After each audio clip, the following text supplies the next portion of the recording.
Desk. The clerk will report the motion. Motion to instruct conferees on H.R. 4348, offered by Mr. McKinley of West Virginia. Mr. McKinley of West Virginia moves that the managers on the part of the House at the conference on the disagreeing votes of the two houses on the Senate amendment to the bill H.R. 4348 be instructed to insist on the provisions contained in Title V of the House bill relating to coal combustion residuals. Pursuant to Clause 7 of Rule 22, the gentleman from West Virginia, Mr. McKinley, and the gentleman from California, Mr. Waxman, each will control 30 minutes. The chair recognizes the gentleman from West Virginia. Mr. Speaker, I yield myself 7 minutes. Gentleman is recognized for 7 minutes. Thank you, Mr. Speaker. Concrete is a fundamental element of roads, bridges, and infrastructure projects.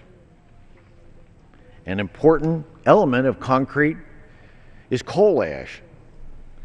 This is now the fourth time the House has affirmed and reaffirmed its support for the beneficial use of recycling coal ash. Currently, the Conference Committee on H.R. 4348 is deep in productive negotiations, and strong bipartisan compromises have occurred relative to the coal ash provision. My intent today is to urge the conferees to continue this bipartisan negotiations and retain this important cost-saving provision in the final bill. We're not here to rehash the same ideologically motivated arguments we have heard from the extremists. Simply put, we are here to help put people back to work, to give American businesses certainty, and to protect the health and environment of our families and friends. For those who say coal ash is irrelevant to roads and bridges, they couldn't be further from the truth. Concrete suppliers have been incorporating coal ash into concrete mixtures since the construction of the Hoover Dam over 80 years ago. Without coal ash, the cost of construction projects would increase by $100 billion, according to the American Road and Transportation Builders Association, thereby reducing the amount of monies available for roads and bridges and infrastructure in America. Keep in mind, less construction results in fewer jobs. By retaining this bipartisan section of the highway bill, Congress will be also protecting the 316,000 jobs that are at stake in the recycling of fly ash. Jobs involving concrete block, brick, drywall, ceramic tile, bowling balls, and even in the cosmetics industry. For those who've been asking where the jobs bills are, this is a jobs bill. Among the supporters of this language are the Chamber of Commerce, the National Association of Manufacturers, the International Brotherhood of Electrical Workers, the United Mine Workers, the United Transportation Union, the American Road and Transportation Builders Association, the International Brotherhood of Boilermakers, and the AFL-CIO's Building and Construction Trades. Consider these quotes, Mr. Speaker. Removing coal ash from the supply chain would increase the price of concrete by an average of 10%, according to the National Association of Home Builders. According to the National Association of Manufacturers, coal ash contributes $6 to $11 billion annually to the United States economy through revenues of sale for beneficial use, avoided cost of disposal, and savings from use of sustainable building materials. Mr. Speaker, currently 60 million tons of fly ash is recycled annually. According to its own data, coal ash replaces between 15 and 30% of the Portland cement used in concrete. The EPA has noted that the use of coal ash in concrete has resulted in savings as much as 25 million tons of greenhouse gas emissions annually, and as much as 54 million barrels of oil. The EPA has indicated the annual financial benefits of using coal ash as a substitute for Portland cement contributes nearly $5 billion in energy savings, $41 billion in water savings, $240 million in emission reductions, and nearly $18 billion in non-greenhouse gases related pollution. The EPA itself states that coal ash leads to better roads. In two studies, one in '93 and 2000, both under the Clinton administration's EPA, found that coal ash did not warrant the regulations being pushed by the Obama administration. In 2005, the EPA, the Federal Highway Administration, and the Department of Energy collaborated with the private sector to craft guidance on the appropriate uses and benefits of coal ash in highway construction. Mr. Speaker, I reserve the balance of my time. Gentleman reserves. The gentleman from California is recognized. Mr. Speaker, I yield myself 5 minutes. Gentleman is recognized for 5 minutes. Reauthorizing the federal surface transportation programs is important for communities across the country. It will help revitalize our transportation infrastructure and will create jobs. The Transportation Conference Committee must work together to finalize a conference report as soon as possible to get people back to work. The Senate worked on a bipartisan manner, developed a strong bill that will create jobs and help the economy. They focused on the core issues, ignoring the temptation to attach side issues to this important legislation. Unfortunately, the transportation bill is now being jeopardized by extraneous and anti-environmental provisions being pushed by Republicans in the House.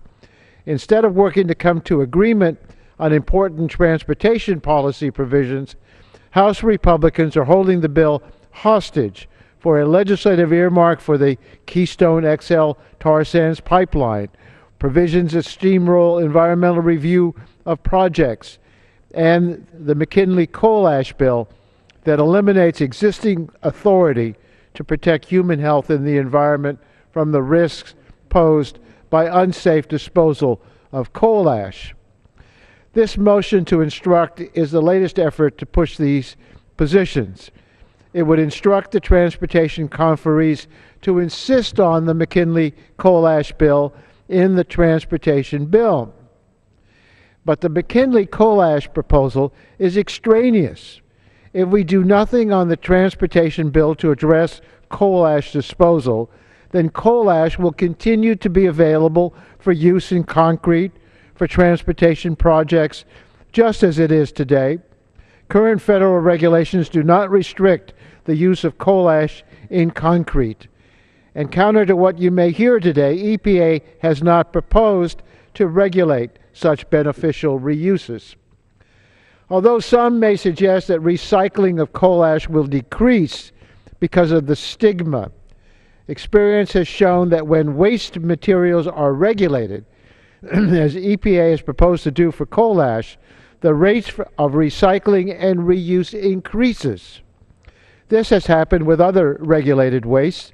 It happened with coal ash in Wisconsin, which has a robust regulatory scheme. There's a very simple reason for this. Disposal in unsafe pits is inexpensive, but environmentally dangerous. When reasonable environmental safeguards are put in place, the costs of disposal will increase. That makes alternatives like using coal ash in concrete more attractive. The coal ash legislation that this motion seeks to include will not ensure the safe disposal of coal ash. It will not prevent coal ash impoundments from catastrophically failing. It will not protect against significant environmental and economic damage, and it will not prevent contamination of public drinking water systems. The McKinley coal ash bill will not stop another spill like we saw in Kingston, air pollution like we have seen in Gambrills, Maryland, or water pollution like we have seen nationwide. What this coal ash proposal will do is stop the Transportation Conference from succeeding. This motion to instruct attempts to lock the House conferees into a position that the Senate will only reject, and it will doom the Transportation Conference Committee to failure. We can retreat to intractable positions on extraneous issues, making a transportation bill difficult, if not impossible, to pass, particularly in the time frame that we have set out for us. Or we can work together in the time we have to produce a transportation that will be signed by the President and will keep our economy on the mend. A vote for this motion is a vote against completing the Transportation Conference. I do urge all members to say yes to transportation and vote no on this position. And on this motion, I reserve the balance of my time. Gentleman reserves. The gentleman from West Virginia is recognized. Mr. Speaker, I yield 3 minutes to my colleague from Illinois, Mr. Shimkus. Gentleman from Illinois is recognized for 3 minutes. Without objection, so ordered. Thank you, Mr. Speaker. It's great to be down here. And this is why this provision of this bill is really pertinent to the highway bill. Here it is. Flexcrete, fly ash, lighter, more durable. I got two documents I brought down to the floor. The second one reads in the acknowledgments, this document was prepared by the U.S. EPA in cooperation with the following agencies and associations: Department of Energy, Federal Highway Administration, American Coal Ash Association, and the Utility Solid Waste Activities Group. Well, what's interesting about these two books, one published in June 2003, the other one published in 2005, is they go through all the great uses of fly ash in construction. And I'd like to read just a few of those. Here's one: fly ash improves workability for pavement of concrete. Remember, DOT book, EPA approved, DOE approved.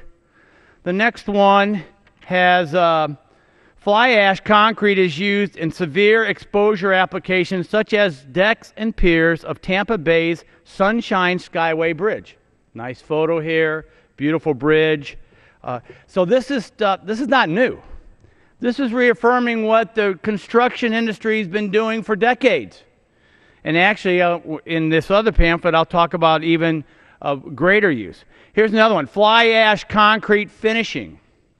Again, this is a Federal Highway Administration book, Department of Energy book, sponsored by the U.S. EPA, all saying good things about fly ash in road construction. Full depth reclamation of a bituminous road. Another one: flowable fill used in utility trench applications, all dealing with fly ash. Fly ash in structural fills and embankments. Nice photo of them using that in the construction sector. Also, the soil stabilization to improve soil strength. All using fly applications. We have a highway bill. And that's why this provision is very, very important, because if the EPA has its way and they label fly ash as toxic, guess what? No more flex concrete. No more building of buildings that have fly ash applications. This is one of my favorite ones. Use of ash in construction through the ages. The ancient time, the Romans added volcanic ash to concrete to strengthen structures such as the Roman Pantheon and the Colosseum, both of which still stand today. The first major use of coal fly ash in concrete in the United States occurred in 1942 to repair a tunnel spillway at the Hoover Dam. One of the most impressive concrete structures in the country is Hungry Horse Dam near Glacier National Park in Montana.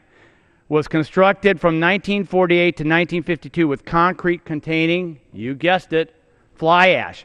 We're in Washington, D.C. What are the great things we see here? In Washington, I asked for additional 30 seconds. Additional.